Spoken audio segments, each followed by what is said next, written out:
In this tutorial, we're going to talk about Roundabout's third exit.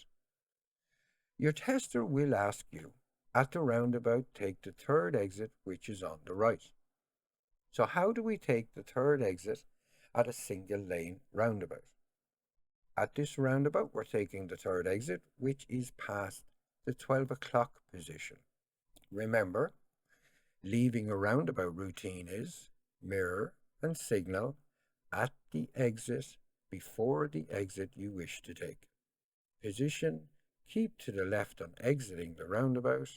An observation, left mirror check as you take up position on the exit road. So how do we take the third exit on a single lane roundabout? Let's make it easy. You mirror and signal right on approach because you are going past 12 o'clock. Once you mirror and signal right for going past 12, you then need to join the roundabout and then leave the roundabout at the third exit.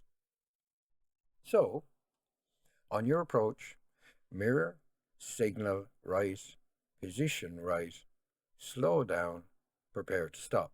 Check to the right if clear and safe. Continue. Stay near the island. Mirror, signal, keep left. Don't forget the left mirror check as you take up position on the exit road. And now you're driving straight. Follow the road ahead.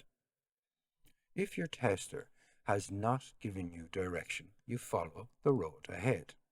And as you can see in this image, we have another roundabout ahead of us, but this time we have multiple lanes. So following the road ahead here would mean that we are continuing on straight. And looking at the road markings, we can use the left lane, which would be the normal lane to use, or the right lane. So make sure that you understand road markings and use the lanes provided. Please note, on the approach, slow down and prepare to stop. Then, about 1 to 2 car lengths from the line, check to see if you can enter the roundabout safely. When on the roundabout, do not drive faster than needed and use proper position as seen in this video. As always, your driving instructor will help you with timing and local roundabout situations which may not be shown in our video. So make sure you get live lessons and you get in as much practice as possible on roundabouts.